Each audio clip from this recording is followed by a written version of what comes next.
जरा एक पल के लिए अपनी आंखें बंद करके कल्पना कीजिए, सुबह का वक्त है, हिमालय की ऊंची चोटियां बर्फ की सफेद चादर ओढ़े बिल्कुल शांत खड़ी है। हवा इतनी ठंडी है कि सांस भी बोझ लगने लगती है। चारों तरफ सन्नाटा है, ऐसा सन्नाटा जिसे लगता है जैसे वक्त थम गया हो। और तभी अचानक उस खामोशी को चिरती हुई गोलियों की आवाज गूंज उठती है। The Chinese army launched a massive attack on India, both in Ladakh and in the northeast. यह सिर्फ फायरिंग की आवाज नहीं थी, यह भरोसे की टूटने की आवाज थी, या उस रिश्ते के बिखरने की गूंज थी जिसे दुनिया हिंदी चीनी भाई भाई के नाम से जानते हैं। हिंदी चीनी भाई भाई, हिंदी चीनी भाई भाई।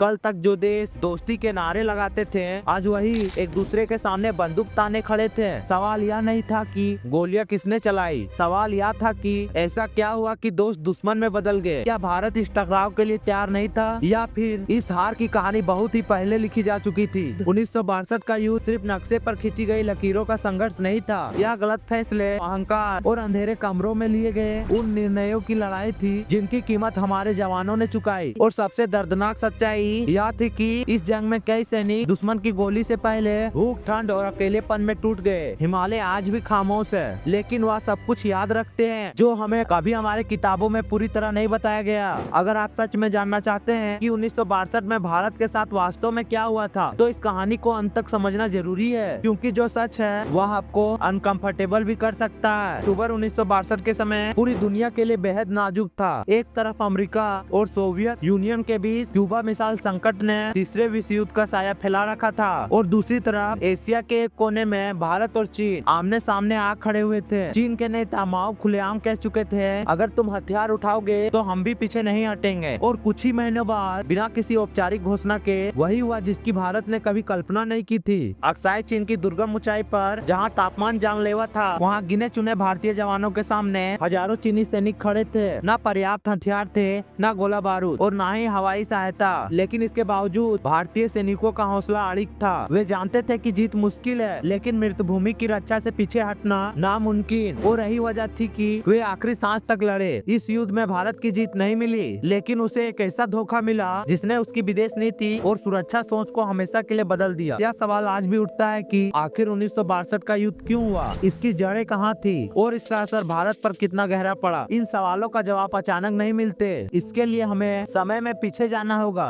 उस दौर में जब भारत और चीन के रिश्ते आजादी से पहले ही उलझनों से भरे हुए थे। ब्रिटिश शासन के समय भारत एक अहम कॉलोनी था, और अंग्रेज किसी भी कीमत पर इसे बाहरी प्रभाव से बचाए रखना चाहते थे। इसी वजह से उन्होंने भारत, तिब्बत और चीन के बीच सीमाएं तय करने की कई कोशिशें की, लेकिन हर कोशिश अधूरी और विवादों से भरी थी। अक्साई चीन जैसे दुर्गम इलाकों को कभी स्पष्ट रूप से चिन्हित नहीं किया गया, और यही अनदेखी आगे चलकर एक बड़े टकराव की वजह बनी। आजादी के बाद जवाहरलाल नेहरू ने चीन के साथ दोस्ती का रास्ता चुना। उन्हें उम्मीद था कि एशिया के दो प्राचीन सिविलाइजेशन मिलकर पश्चिमी ताकतों का संतुलन बना सकती है, लेकिन यह भरोसा धीरे धीरे दरकने लगा जब चीन ने अपने विस्तारवादी इरादे साफ करने शुरू किए। और भारत को इसका अंदाजा तब लगा जब बहुत देर हो चुकी थी।